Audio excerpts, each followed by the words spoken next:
Sabbath drear, precious Lord, linger near when my life is almost gone. Hear my cry, hear my call, hold my hand lest I fall. Take my hand, precious Lord, lead me on. Precious Lord, take my hand, lead me on, let me stand. I am tired, I am weak, I am worn. Through the storm, through the night, lead me on to the light. Take my hand, precious Lord, lead me home.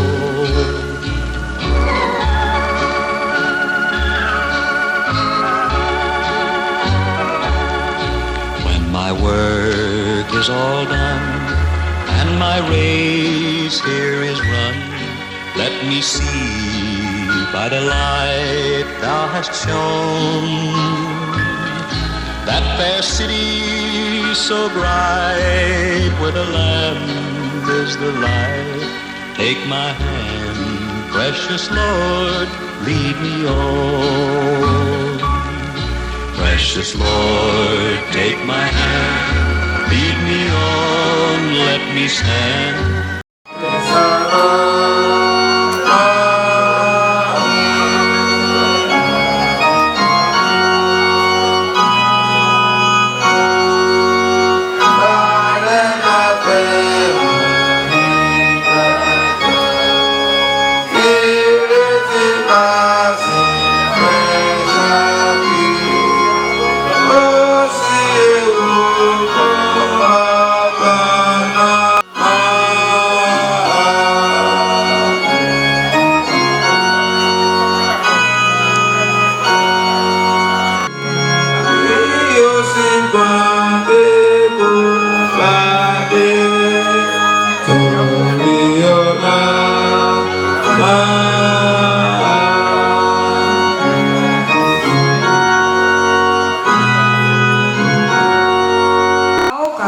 Ní àkàgbà ó wà ní page 4 lójú ìwé tí ó wà ní ọwọ́ wa, Psalm 90. Olúwa, ìwọ ni ó ti ń ṣe ibùjókòó wa láti ìran dé ìran.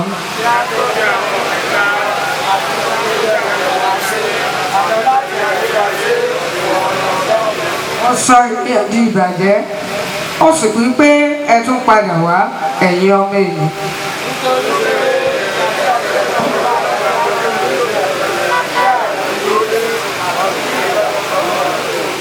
Ó kó wọn lọ bí ẹni pé nínú sísàn omi, wọ́n dàbí oorun ní kùtù, wọ́n dàbí koríko tí ó dàgbà sókè.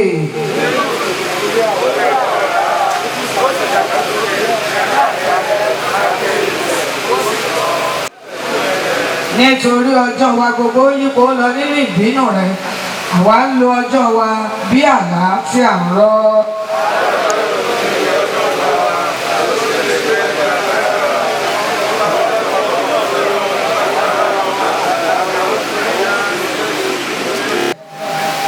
Gẹ́gẹ́ bí ẹ̀rù rẹ, bẹ́ẹ̀ ni ìbínú rẹ. Padà, Olúwa, yóò ti pẹ́ tó, yí èrò rẹ padà nítorí àwọn ọmọ ọ̀dọ̀ rẹ.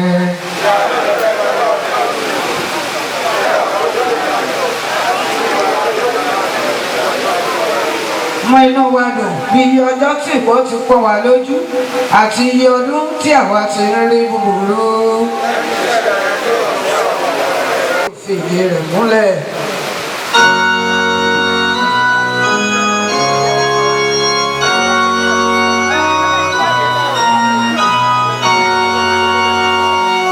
Ẹ jẹ́ ká jókòó ní sọ́mùs.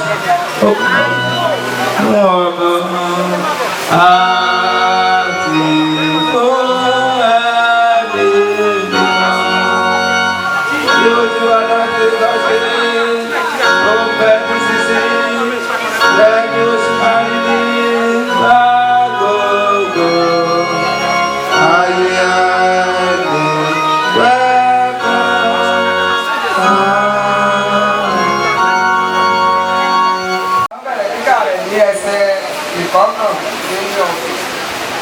Genesis 49 verse 29. Ẹ̀kọ́ ọ̀rọ̀ Olúwa. Ó sì kìlọ̀ fún wọn.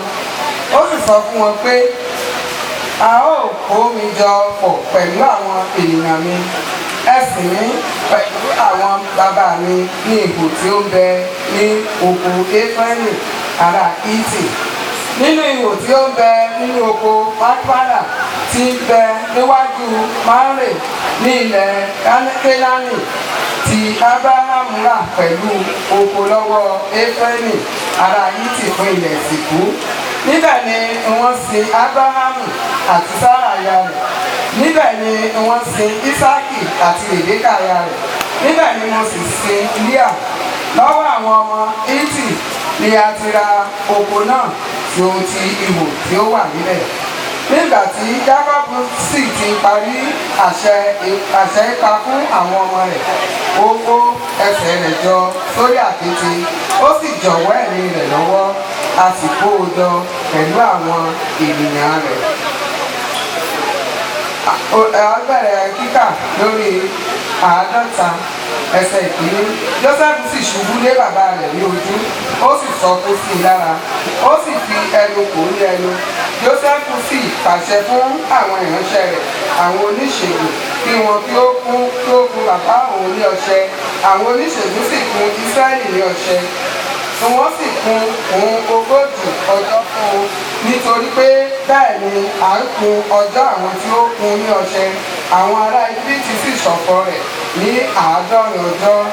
Nígbà tí ọjọ́ ọ̀fọ̀ rẹ̀ kọjá, Jósẹ́fù sọ fún àwọn ará ilé Fáráò pé, ǹjẹ́ bí èmi bá rí oore ọ̀fẹ́ ní ojú yín, èmi bẹ̀ yín, ẹ wí ní etí Fáráò pé bàbá mi mú mi búra wípé kíyèsí èmi kú ní ìsàmì tí mo ti wà fún ara mi lọ, kí èmi kí ó sì lọ sí bàbá mi, èmi ò sì tún padà wá. Fáráò sì wí pé gẹ́gẹ́ bí o ti mú ọ búra. Jósẹ́fù sì gòkè lọ láti sin bàbá rẹ̀ àti gbogbo àwọn ìránṣẹ́ Fáráò àti àwọn ilé rẹ̀. Jósẹ́fù àti àwọn arákùnrin rẹ̀ àti àwọn ará ilé bàbá rẹ̀, ìgbì àwọn ọmọ wẹ́wẹ́ wọn Góṣẹ́nì àti kẹ̀kẹ́ ṣọ̀fọ̀ rẹ̀. Ó sì ṣọ̀fọ̀ fún bàbá rẹ̀ ní ọjọ́ 7. Nígbà tí àwọn ará ilẹ̀ náà, àwọn ará Kénáánì sì rí ọ̀fọ̀ náà ní ibi ilẹ̀ ìpakà àtàbí, wọ́n wí pé ọ̀fọ̀ ńlá ni èyí fún àwọn ará Íjíbítì. Nítorí náà ni wọ́n ṣe sọ orúkọ rẹ̀ ní Admiramu, tí ó wà lókè odò Jọ́dánì. Àwọn ọmọ rẹ̀ sì ṣe bí ó ti fi àṣẹ fún wọn, nítorí tí àwọn ọmọ rẹ̀ mú un.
Ẹ má ṣe bànújẹ́ gẹ́gẹ́ bí àwọn yòókù tí kò ní ìrètí, nítorí bí àwa bá gbàgbọ́ pé Jésù ti kú ó sì ti jíǹde, gẹ́gẹ́ bẹ́ẹ̀ ni Ọlọ́run yóò mú àwọn tí ó sùn pẹ̀lú nínú Jésù wá pẹ̀lú ara rẹ̀.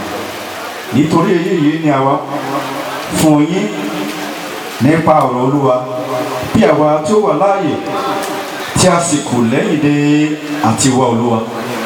Bó ti wù kí ó rí, kì yóò ṣáájú ló sùn nítorí Olúwa tìkálára rẹ̀ yóò sọ̀kalẹ̀ láti ọ̀run wá tí òun ti ariwo pẹ̀lú ohùn olórí àwọn áńgẹ́lì àti pẹ̀lú ìpè Ọlọ́run.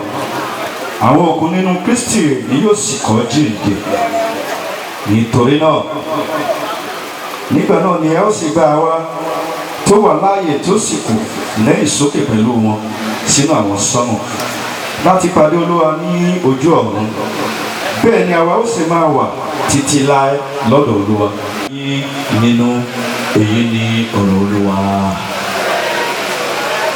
Ẹ jẹ́ ká dìde dúró. Ẹ jẹ́ ká dìde dúró.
Ọ̀pọ̀lọpọ̀ ibùgbé ni ó wà.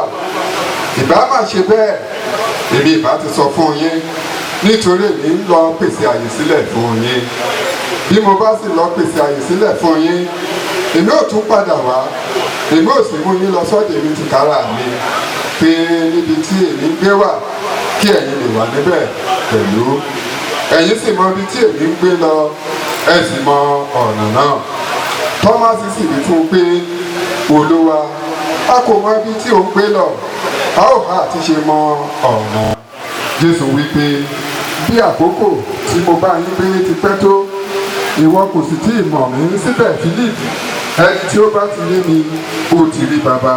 Ìwọ hà ti ṣe wí pé fi bàbá hàn wá. Ìwọ kò hà gbàgbọ́ pé èmi wà nínú bàbá àti pé bàbá wà nínú mi. Ọ̀rọ̀ tí èmi sọ fún yín èmi kò dá sọ ṣùgbọ́n bàbá ló ṣe iṣẹ́ rẹ̀. Gbọ́ pẹ̀lú èmi wà nínú bàbá bàbá sì wà nínú mi. Bí kò ṣe bẹ́ẹ̀ gbọ́ nítorí náà pàápàá lóòótọ́ ni mo wí fún ẹni tí ó gbọ́ tí èmi ṣe òun náà ní pẹ̀lú iṣẹ́ tí ó tóbi jù wọ̀nyí lọ yóò sì ṣe nítorí tí èmi sọ́dọ̀ bàbá. Fóun tí ẹ̀yin bá sì béèrè ní mi òun náà ni èmi ò ṣe kí a lè yìn bàbá lógo nínú ọmọ. Bí ẹ̀yin bá fóun ní orúkọ mi èmi ò ṣe èyí ni ọ̀dọ̀ Olúwa.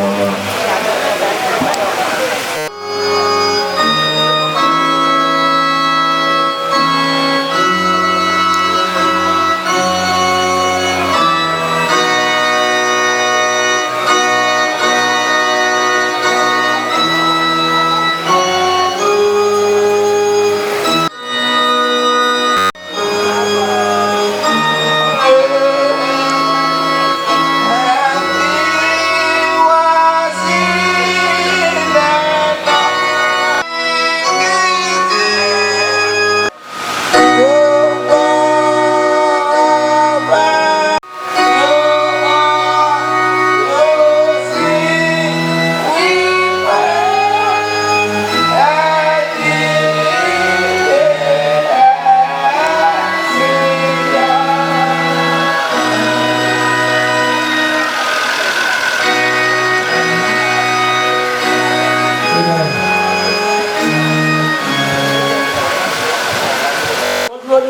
ìtẹ́ àti níwájú ọ̀dọ́ àgùntàn náà àwòrán lásán wa tí ó jókòó lórí ìtẹ́ àti ti ọ̀dọ́ àgùntàn. àwọn àgbà àti àwọn ẹ̀dá ènìyàn mẹ́rin náà ká náà wọ́n sì sin Ọlọ́run wípé àmín, ìbùkún àti ògo àti ọgbọ́n àti ọpẹ́ àti agbára àti ipá fún Ọlọ́run wa.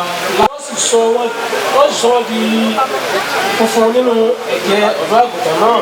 nítorí náà ni wọ́n ṣe ń bẹ níwájú ìtẹ́ Ọlọ́run tí wọ́n sì ń sìn ín ní ọ̀sán àti ní òru.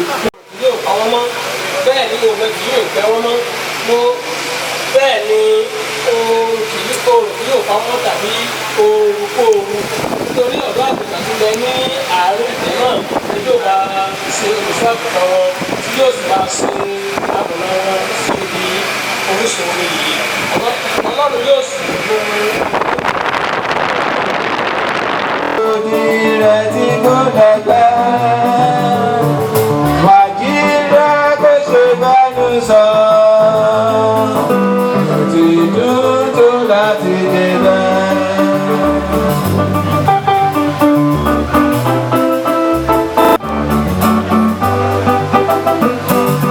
Àtọ̀pẹ̀ṣẹ̀ kò sí níbẹ̀, kò sàníyàn àti ìbànújẹ́, pẹ̀lú dáwọ́ lóde nínú, ló ti dúró tó láti débẹ̀. Àsọ̀rọ̀ orí rẹ̀, ìyà kò lè borí ayé wẹ́, bó ti wù kórè wájú tó, ló ti dúró tó láti débẹ̀. Ọ̀rọ̀ yìí sí ìbẹ̀rẹ̀, ìyàgbádá làwọn mímọ́ wọn, ìjọ kọ́bí tí ó ní, ìdúdú láti dènà ayé rẹ̀, kò tí wú kórè wá nítò, ìdúdú láti dènà.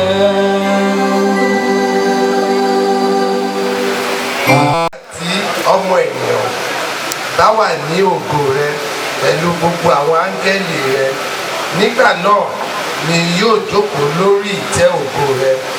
Gbogbo àwọn orílẹ̀-èdè yóò kójọ níwájú rẹ, yóò sì yà wọ́n kúrò lọ́tọ̀ọ̀tọ̀ bí olùṣọ́ àgùntàn ṣe ń ya àwọn àgùntàn kúrò lọ́dọ̀ ewúrẹ́. Yóò fi àwọn àgùntàn sí ọ̀tún rẹ̀, ewúrẹ́ sì ní apá òsì rẹ̀. Nígbà náà ni ọba yóò wí fún àwọn tí ó wà ní ọ̀tún rẹ̀ pé, ẹ wá, ẹ̀yin tí bàbá mi bùkún, ẹ gba ìjọba tí a pèsè fún yín.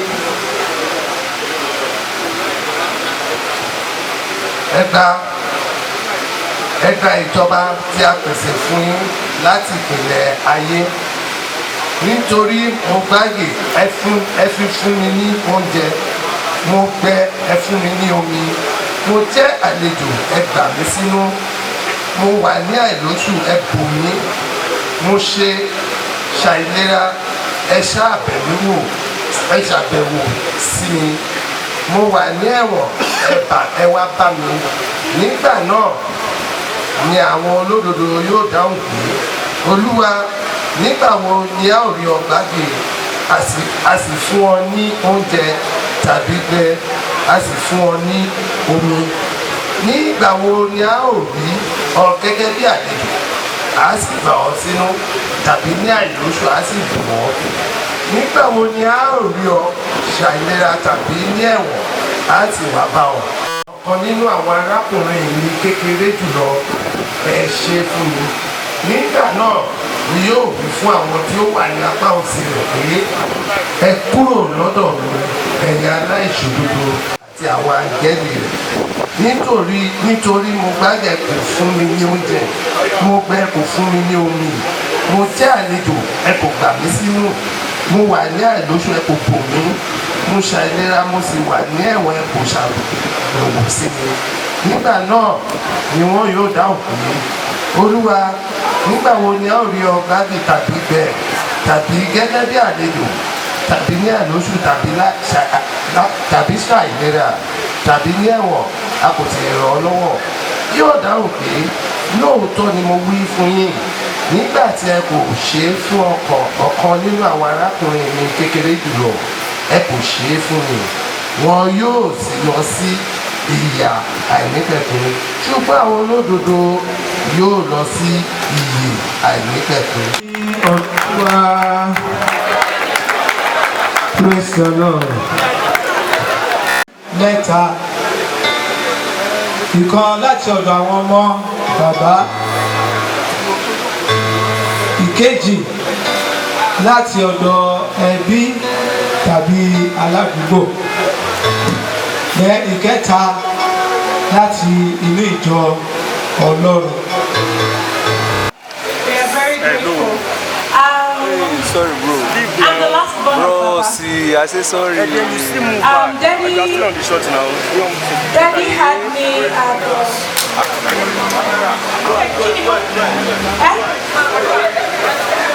So, Daddy had me at the age of 59. Mom, Daddy beat me age 59. Oma fi ṣeré pé mo ṣọ́ pé ní ọjọ́ tó bí mi pé àwọn èèyàn tó wà around Daddy á ní èèyàn ọmọ yìí àwọn gbogbo èèyàn ló máa bá ẹ tọ́ wọn torí bàbá ẹ ò ní kò ní pẹ́ láyé tó yẹn. But mo dúpẹ́ lọ́wọ́ Ọlọ́run for giving him such a long life that I'm here today. He was a very good father to me. I never questioned his love for me one bit. Sir? To us, he was a very good father to us all and to myself. Yes, I was called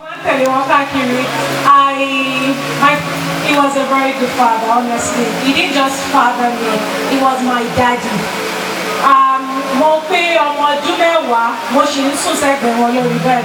My mom would be like, ọmọ ẹ jẹ́ kó lọ sùn sí ara ẹ̀ lọ́dọ̀ ní fílẹ̀. Ajílárọ̀ ọwọ́ mi orí wọn ló máa wà ẹsẹ̀ mi ló máa wà and in his good natured way akọni fílẹ̀ wọn fà mí mọ́ra.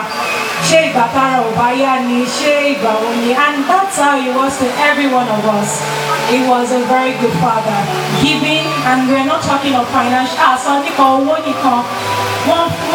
giving of himself, as in, Daddy ma fún ẹ ní àyè, kíbi tó bá wà wọ́n wá ẹ lọ síbẹ̀. It was just fantastic. It's evident everywhere under this heat, and gbogbo èèyàn wá bá wa ṣe. Ẹ̀sùn rẹ̀ ò Daddy, ẹ ṣé gan fún gbèsè ayé tẹ̀gbé, and thank you, ẹ ṣé gan ní sir. Praise the Lord.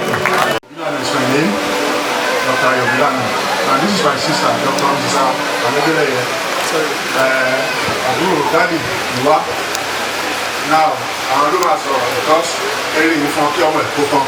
So, I will yield to my sister. Ìmọ̀ bí kẹ̀lé wọ̀.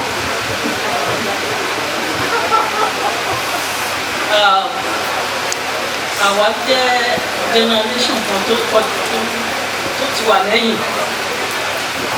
Díẹ̀ ni máa sọ nípa bàbá, nípa grandpa. Mo rántí tán bá ti wá sí Ìbàdàn, wọ́n sì sọ́dọ̀ mi. Ìjọ kan mọ̀ ń pẹ́trà ìyàrá fún dráìvà. Nígbàdàn àwọn ló máa sùn sí. Mo ti sí ọ̀dọ̀ wọn lẹ́ẹ̀bí mélòó kù ní Àkúrẹ́ níbí. Ṣùgbọ́n nǹkan tí mo rí ní ti bàbá grandpa tó jẹ́ kí a wá lẹ́yìn ni wàhálà tí wọ́n gbà tí Daddy ṣe nípa my mother. Àbúrò màmá náà jẹ́, àwa náà jẹ́ àbúrò wọn. Nígbà tí màmá kú, our mother, she was the backbone for my mother. He made an arrangement that my mother should come to Obotu because my mother is from here. and the way he prepared us, because he said Mama should come and say bye-bye to our family. Grandpa ṣe gan lórí tiwa, and he was always interested in our progress. That way, it's much. The children, maybe one or two of you will know me. It's very good, as the daughter said. Let us keep on praying. Thank you very much, sirs and ma'ams. One last one. I will always look out for each and every one. Ibikíbi tẹ́ bá wà, àwọn àyìn lọ síbẹ̀. Wọ́n ní sùúrù, wọ́n àyìn tọ́jú, à ń dúró títí. I remember at my 70th birthday, àwọn àti màmá, wọ́n wá, I'm talking of about 7 years ago. Adúkẹ́ lọ́wọ́ Ọlọ́run fún ayé ìgbésí ayé wọn. Ẹ ṣé o, God bless you. I love you, sir. Thank you, sir. Okay, the people's word is coming.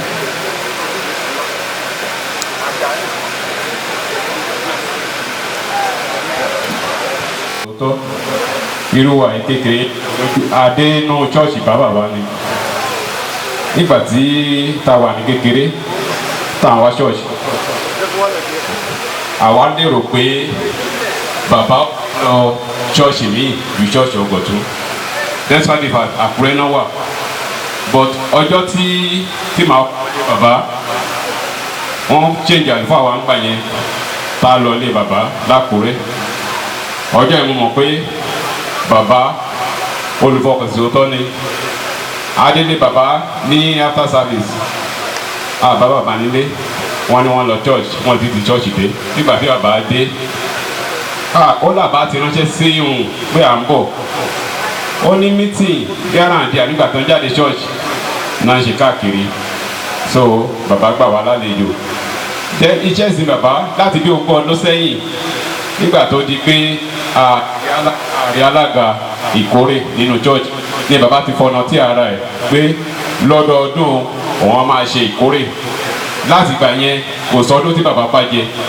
owó bàbá ló máa pọ̀ jù nínú church then every month ní bàbá sẹ́ndì táìtì wọn sínú church wa likewise ìyàwó wọn then ní last year bàbá fẹ́ ṣe 97 years birthday wọ́n invite pastor èmi àti pastor lọ sọ́dọ̀ wọn a pàdé àwọn ìránṣẹ́ Ọlọ́run bẹ́ẹ̀ tó ń pọ̀ gan so nígbà tá a ṣe birthday yẹn bàbá fúnra ẹ̀ ló pe ó ní ẹ̀yìn mi látọ̀gọ̀tún ó lé ẹ̀wọ́ àwọn ẹ̀yà àyà fọ́tò bàbá àwọn àyà fọ́tò ń gbà yẹn so èrò ọkàn tèmi ni pé ṣèbí bàbá ṣe máa ṣe 100 years láì mọ̀ pé bàbá ti ń lọ sílé bàbá ti ń ní èrò ilé so bàbá àárín bàbá àti Ọlọ́run ó dán mọ́rán ó rí orí ọ̀fẹ́ gbà lọ́dọ̀ Ọlọ́run nítorí tá a bá wo ìgbé ayé bàbá gbogbo àìsàn tó máa ń ṣe àwọn arúgbó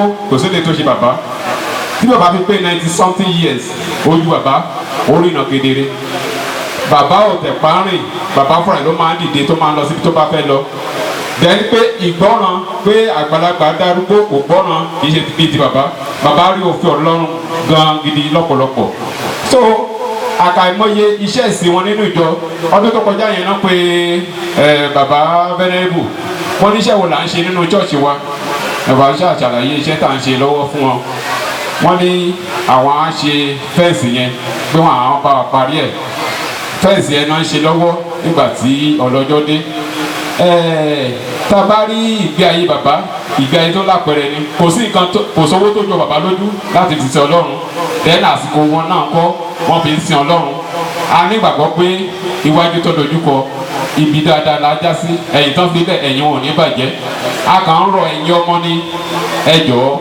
ibi tí bàbá bá dé nínú ìjọ ẹ̀yin náà ẹ kọ̀ntínú ààbò Ọlọ́run á dájú lórí yín ẹ̀yin bàbá ò ní bàjẹ́ o praise the Lord.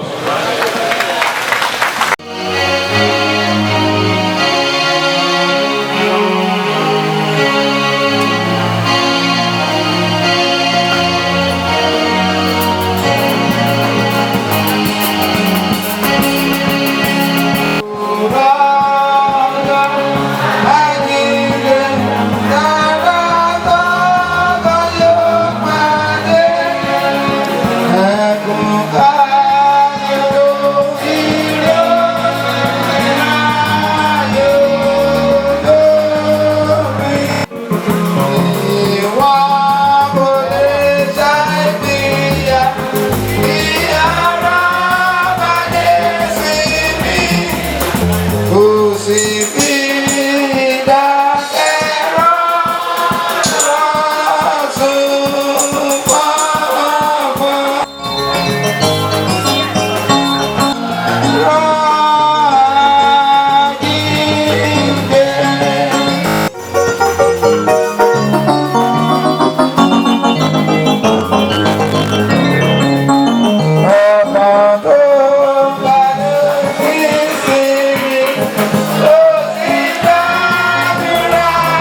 ẹlẹ́dàá mi ayé mi má jẹ́ fi ba ọ̀rọ̀ mi jẹ́.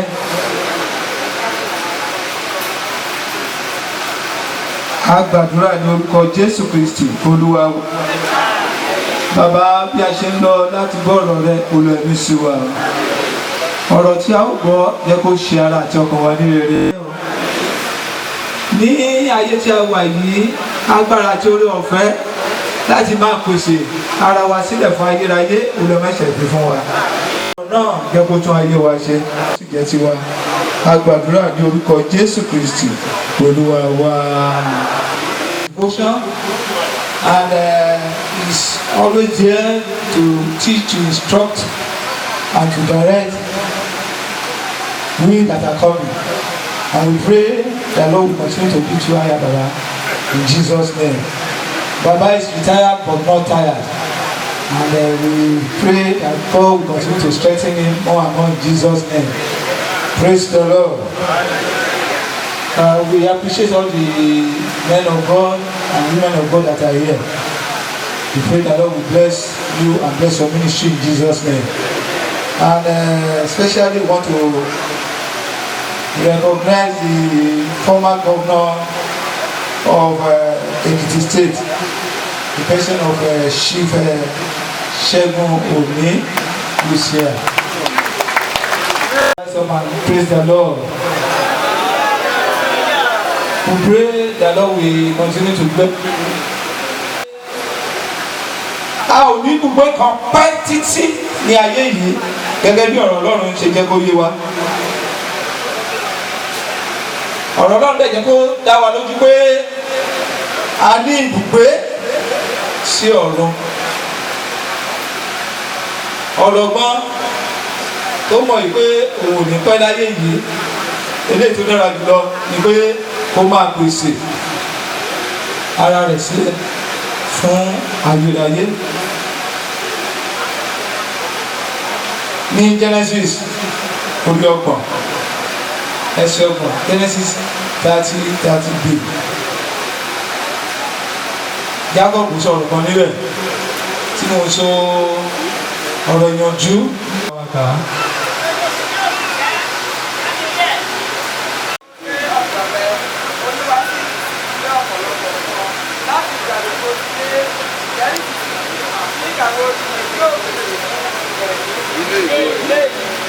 Ǹjẹ́ nísinsìnyí nígbà wo ni èmi yóò pèsè fún ilé mi? Nígbà wo ni ìwọ náà fẹ́ pèsè fún ilé rẹ? Ẹ̀mí yìí Ọlọ́run á jẹ́ kó jọba nínú ayé wa o.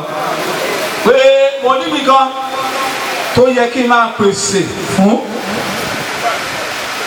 Níwọ̀n tó bá mọ̀ yìí pé ibi tó wà yẹn kì í ṣe ibùgbé ayérayé rẹ, kì í ṣe ibi tó máa wà lọ títí láéláé.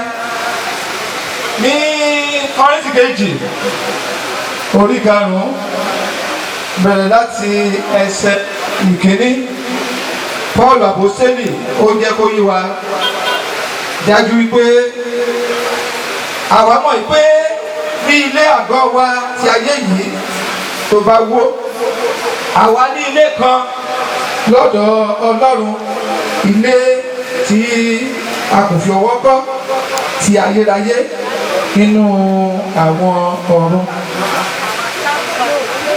Ẹsẹ̀ 9 níbẹ̀ yẹn ó wá ní pé nítorí náà àwa ń dù ú pé bí a bá wà ní ilé tàbí a kò sí, kí àwa kí ó lè jẹ́ ẹni ìtẹ́wọ́gbà lọ́dọ̀ rẹ̀ ní lọ́dọ̀ Olúwa. Nítorí pé gbogbo wa kò lè ṣàìmáà fi ara hàn níwájú ìtẹ́ ìdájọ́ Kristi, kí olúkúlùkù kí ó lè gba ìbọn wọn ní tó ṣe nínú ara gẹ́gẹ́ bí èyí tó ti ṣe, ìbáà ṣe rere ìbáà ṣe búburú. Nígbà tá a bá bọ́ sílẹ̀, Bíbélì sọ tó bá jẹ́ ti Ọlọ́run, ó ní àwa ní ilé mìíràn èyí tí a kò fi ọwọ́ kọ́, ayérayé nínú àwọn ọ̀run. Ọlọ́gbọ́n á sì máa dùn ún. Níwọ̀n bá tí mo bá wà láyé yìí, iṣẹ́ tí màá máa ṣe ó láti jẹ́ ìtẹ́wọ́gbà. Tí mi ò bá sì sí ìyẹ̀wò fún ọ lónìí, ṣé ẹni ìtẹ́wọ́gbà ni ọ́ lọ́dọ̀ Ọlọ́run? in chapter 12 verse 14. Only for this world is not a permanent home. We are looking forward to a home yet to come. Ilé kan wà tá a ṣì ń retí. Nígbà tí Pọ́ọ̀lù tó sọ ní Kólósè orí kẹta fún àwọn tá a bá ti wà nínú Kristi, ó ní tó bá jẹ́ pé nítòótọ́ la jí ọ dìde pẹ̀lú Kristi, ó ní ká máa ṣàfẹ́rí ohun tí ń bẹ ní ọ̀run ìṣó tí a yé yìí. From our Father that has passed. Má ṣètò ìṣúra wa jọ sí ayé níbi tí kòkòrò àti ìpátá tó ti lè bàjẹ́, níbi tó ti lè rúnlẹ̀ wọ́n jáde. Ó ní ṣùgbọ́n ká máa ṣe kíni? Ká máa tò ìṣúra wa jọ sí ọ̀run, torí pé níbi tí ìṣúra wa bá wà ibẹ̀ ní kíni máa wà? Ọkàn wa. And we want to say to the glory of God till the end of his life, Baba walk to the glory of God. Yàtọ̀ sí ti ṣọ́ọ̀ṣì wa, ọjọ́ àkọ́kọ́ tí màá rí bàbá tí mo mọ̀ wọ́n, a ní mítì ládó ni gbẹ́gbẹ́ abẹ́ èdè ṣìnà. Ẹ rí i pé ohun tó ń láti fún ìpolongo ìrere, the creation of Èkìtì South Diocese, tó mo ṣe rí wọn lọ́jọ́ yẹn, wọ́n ní mi ò tí wá kí wọn, mo ní pé mo ṣẹ̀ṣẹ̀ dé ni, tó wọ́n ní pé wọn ò mọ̀. Aláti gbà yẹn, bẹ́ẹ̀ kò sẹ́ni tó máa wá sí St. Bartholomew tí ò ní mọ bàbá, tí ò ní mọ màmá. Torí as you see every month, bí bùsọ̀lì ṣe sọ lẹ́ẹ̀kan, mo mọ̀ pé wọ́n ṣe ṣe sàkúrẹ́ bẹ́ẹ̀ náà ṣe sílé láìsí wọn every month. Káìsì ọ̀lẹ̀ sọ òun ló lead, and I pray that Lord will continue to help you, that Lord will continue to strengthen you. In the life of the children, torí lára àwọn ọmọ wọn jẹ́rìí náà pé àwọn náà ti tún promise pé ọdọọdún wọ́n máa ṣèkórè. Yóò wọ́n pé wọ́n gbàgbé náà ti ṣe ní last year, and I'm praying God will strengthen him in Jesus' name. Ọkọ̀ tí a bá mi bí, mo sọ ní bàbá in one of my text messages, you can emulate him. Ọ̀pọ̀lọpọ̀ ìṣòro la lè ní rárá, ká gbà pé we have up to 10 or 20 people. Àwọn kan ti wá fetí kò mí létí pé iṣẹ́ tí bàbá bẹ̀rẹ̀ yẹn o, ìyẹn ní iṣẹ́ fẹ́ǹsì, pé wọ́n á parí ẹ̀. Ẹ bá mi pàtẹ́wọ́ fún Jésù. Bàbá called me last year, wọ́n ní kí n ṣe estimate nǹkan tó máa parí fẹ́ǹsì yẹn. Ló ń ṣiṣẹ́ yẹn, lọ́ mọ gbogbo block tàbí parí fẹ́ǹsì yẹn. Mo ti sọ fún ẹbí náà, God will help you and God will strengthen you in Jesus' name. And with other promises, because tábà rí nǹkan tí mo kọ nípa bàbá, mo ní the chariot of St. Bartholomew and the charioteer. Ọ̀rọ̀ tí Èlíjà tó sọ nípa Èlíjà. Tí bàbá ò bá ní rẹ́kọ̀dì yìí, we may not be saying it. Ẹ̀rí yẹn la sọ. Though what we are saying, we are just giving our testimony. There is one that is greater than this. But we are prompting us that it is good and it is required of us to set our affections on things that. Ọ̀pọ̀lọpọ̀ lónìí ló jẹ́ pé olórúkọ láyé yìí, oníṣẹ́ tó ń ṣe. Ṣùgbọ́n tá a bá sọ nípa ti Ọlọ́run tàbí nípa ti ilé Ọlọ́run, kò sí nǹkan tó wà níbẹ̀. Gbogbo àṣeyọrí téèyàn bá ní láyé, ilé tó kọ́, ipò tó ní, ibo ló máa parí ẹ̀ sí? Ayé yìí ni, because that certificate you cannot present it in heaven. But whatever you do in the name of the Lord, we give you an everlasting reward. Akabẹ̀rẹ̀ ní Matthew lẹ́ẹ̀kan, àwọn ẹni ọwọ́ ọ̀tún kí la sọ nípa tiwọn, ṣe àṣìrántí. Ẹgbẹ́ mi, mo wà ní ìhòòhò nígbà tí mo wà ní túbú. ó nígbà tí mo ń ṣàìsàn àwọn èèyàn ní pé ìgbà wo la rí tó ń ṣe léyìí wọ́n dẹ̀ sọ fún wọn pé ní ìwọ̀n tẹ́ ẹ ti ṣe fún àwọn wọ̀nyí ẹ ti ṣe kí ni ẹ ti ṣe fún mi. mo ń gbàdúrà pé Olúwa ràn wá lọ́wọ́ o. Many people they want to make a landmark. They want to create an indelible mark. But I want you to understand that it is easy for you to do this if you can help others. The work of God. If you will be relevant in the service of God. Ṣé bá ṣe tí o bá fa yẹ̀ fún Jésù kí ló já sí? Ṣùgbọ́n kò sẹ́ni tó máa jẹ́ ti Ọlọ́run tí ò ní ṣiṣẹ́ fọ́lọ́run. Bọ́ọ̀lù wa ni pé ní ẹbọ ààyè mímọ́ ìtẹ́wọ́gbà iṣẹ́ sì tó pé nìyẹn o. Ó ní ẹ má ṣe dára nípò ọmọ ayé yìí ṣùgbọ́n kẹ́ẹ̀dì ọ̀tún ní ìrònú yín ayé yìí kì í ṣe tiwa. Jésù ní pé you are not of this world. It's vanity upon vanity and all will be vanity. But Jésù ní pé àwọn tó bá fún lómi tìtorí orúkọ mi ní ayé yìí wàá jèrè ẹ o ṣùgbọ́n ní ìjọba ọ̀run kò tún ní sọ èrè dànù. Torí náà mo fẹ́ ká kọ́kọ́ béèrè lọ́wọ́ ara wa bí a ṣe ń parí. Ṣé o ti bẹ̀rẹ̀ sí pèsè fún ayérayé rẹ báyìí? Many have the opportunity to surrender their lives to Jesus. They have heard the word. Wọ́n ti gbọ́ ìwàásù. Ṣùgbọ́n ìkòríta ìpinnu náà wà títí di òní yìí. Ǹjẹ́ a ti kọ orúkọ rẹ̀ sínú ìwé ìyè? Ọjọ́ wo la kọ sí? Tó o bá lè rántí ọjọ́ yẹn, ohun tó túmọ̀ sí ni pé orúkọ rẹ̀ ò ti sí níbẹ̀.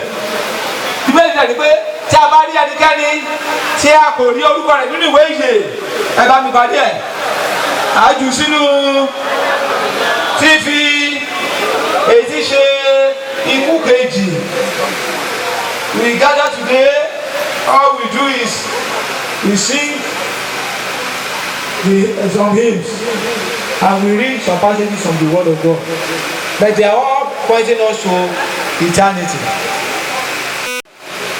Mi ò gbọ́ ní mi ò tiẹ̀ yé nílí. Àǹfààní ló tún wà fún wa báyìí pé bí bàbá yìí ṣe lọ kí ló máa ṣẹlẹ̀ sẹ́ni kankan wá. Ta ló kàn báyìí?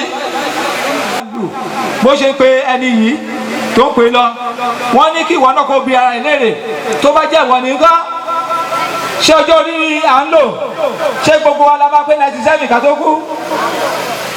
Á dára fún wa o. Now that you are alive, you can make that decision. You can decide for Christ. When you are dead, it is already too late. And then you say, give your life to Jesus now. Tomorrow may be too late. You are here. Òtútù ọ̀rọ̀ náà lónìí. Ìbá ṣe búburú. Mo fẹ́ kó tẹ́lẹ̀ ọkàn rẹ bá kó bẹ̀ sí bọ́lọ́run sọ̀rọ̀. Kí ló fẹ́ ká sọ nípa tirẹ̀? Àkọsílẹ̀ wo la máa ní nípa rẹ̀? Ǹjẹ́ òótọ́ o ti fi ayé rẹ̀ fún Jésù? Àbò òsì tanra rẹ jẹ. Bíbélì ni pé a ò lè máa gbé nínú ẹ̀ṣẹ̀ ká ní kí orí ọ̀fẹ́ kó máa bí sí. If there is still a particular sin in your life and something is telling you that don't mind, it doesn't matter, please, it will be the subject matter on the day of reckoning. But today you can tell your Father, forgive me. Olúwa dáríjì mi, mo wá lónìí, mo fayé mi fún ọ, wá jọba nínú ọkàn mi. Jésù bí àwọn ọmọ rere kó gbẹ̀yìn wá gbàdúrà gbogbo àwọn ọmọ Ọlọ́run tọ́lọ́run ti ń lò láti sásòkè sásódò fún ètò yìí lọ́wọ́ àgbègbè bí tí ń bẹ̀rẹ̀ àpò àbádà pé àwọn náà ọmọ rere kó gbẹ̀yìn wọn. Wọ́n sọ fún Ọlọ́run bí mo ṣe fayé mi fún Jésù lónìí mi ò ní padà lẹ́yìn rẹ̀. Agbára láti máa tọ̀ ọ́ lẹ́yìn títí dé òpin Olúwa má ṣe bí fún mi. A gbàdúrà ní orúkọ Jésù Kristi Olúwa wa. Ìwọ máa wá síwájú fún àdúrà. Bàbá wa máa gbàdúrà fún wa.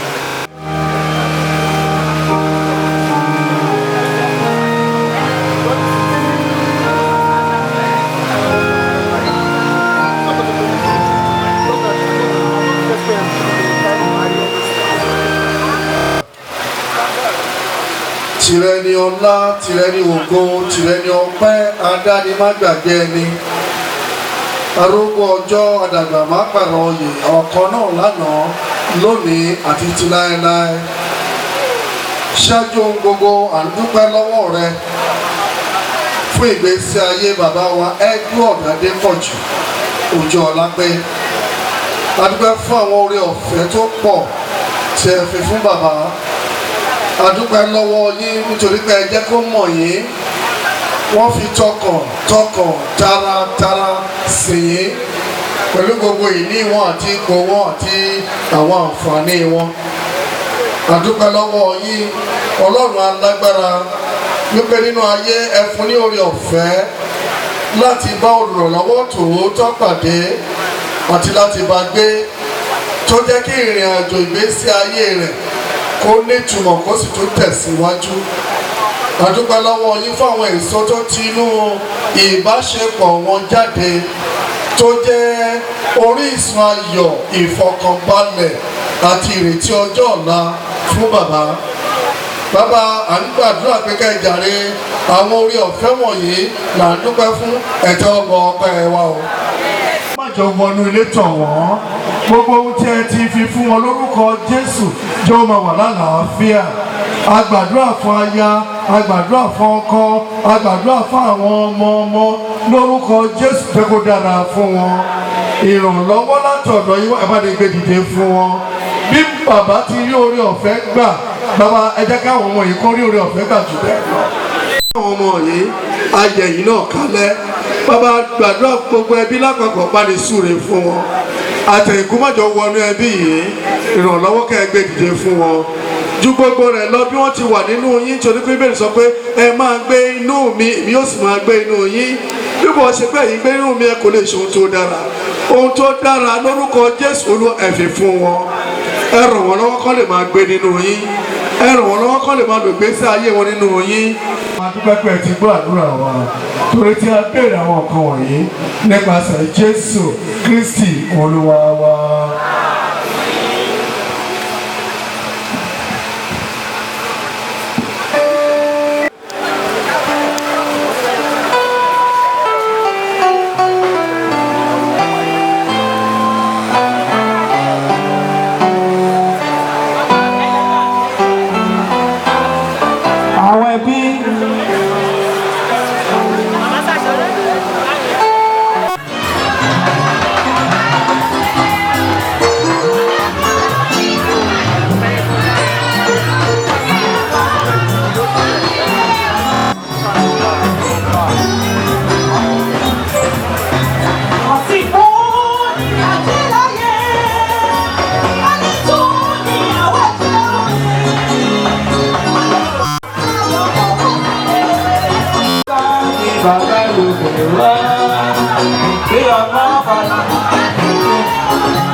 létí ògo ẹsẹ̀ áńgẹ́lì jíjẹ tó mọ kára gbogbo sáré mẹ́ta ìtẹ̀ ọlọ́run àwọn pàdé létí ògo ìyá òkìyà lọ́wọ́ bẹ́ẹ̀ làwọn mímọ́ ní bá òun tó mẹ́ta ìtẹ̀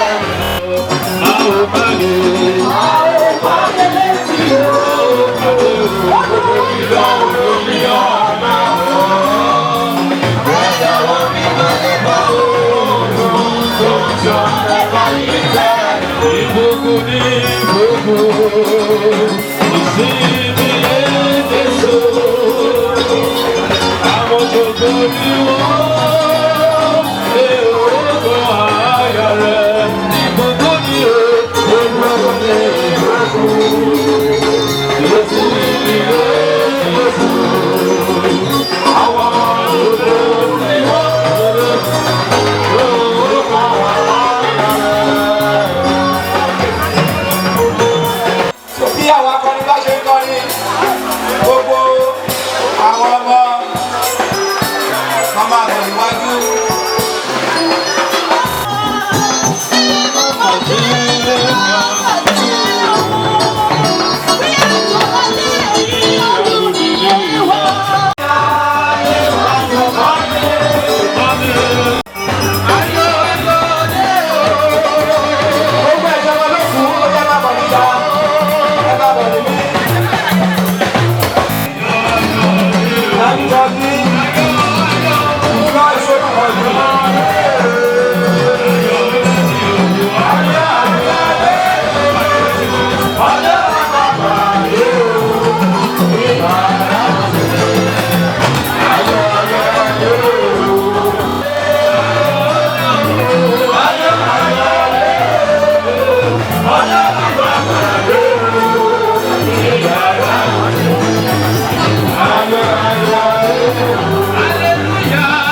pápá oko tútù ó mú mi lọ sí ìyàwó dídákẹ́ rọ́rọ́ ó tu ọkàn mi lára ó mú mi lọ nípa ọ̀nà òdodo nítorí orúkọ rẹ̀ nítòótọ́ lẹ́yìn tí rẹ̀ ní láàrin àfonífojì òjijì ikú ebi kì yóò bẹ̀rù ibi kan torí tí ìwọ wà pẹ̀lú mi ọ̀gọ́ rẹ àti ọ̀pá rẹ wọ́n ń tù mí nínú ìfẹ́ tábìlì oúnjẹ sílẹ̀ níwájú mi lójú àwọn ọ̀tá mi ìwọ dá òróró sí mi ní orí ìkún àfọwá sílẹ̀ nítòótọ́ àti àánú yóò máa tọ̀ mí lẹ́yìn ní ọjọ́ ayé mi gbogbo ni ó sì máa gbé inú Olúwa.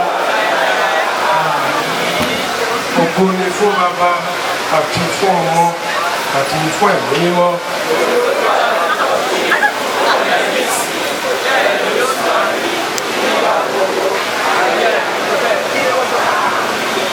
Bàbá wa àti Ọlọ́run wa, Ọlọ́run ìbẹ̀rẹ̀, Ọlọ́run òpin. Adúpẹ́ ọ̀wà yorùbá rẹ lóògùn nítorí pé ó fi àyè gbà wá ayẹyẹ ìdágbére fún ẹni rí yìí. Adúpẹ́ fún gbogbo ibi tí a ti dìde láti wá fún ìsìn yìí tó sì mú wa débi láyọ̀ àlàáfíà. Wọ́n bẹ̀bẹ̀ wípé bí a ti padà síbi tá a ti wá padà mú wa délé láyọ̀ àlàáfíà. Bàbá àwa ń lọ lé báyìí á lọ sùn. Àwọn ará ilé bàbá ojú ọlá pé ò lè sùn.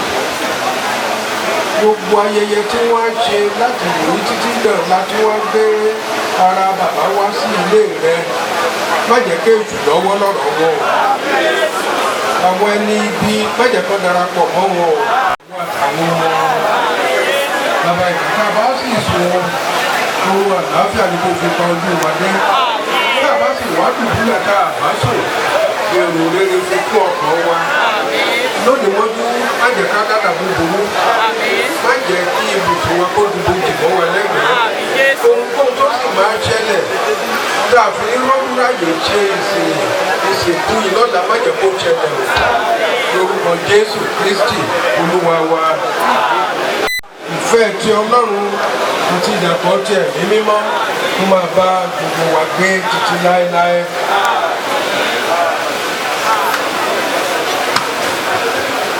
Praise the Lord. Praise the Lord. Jesus. You are blessed in Jesus' name.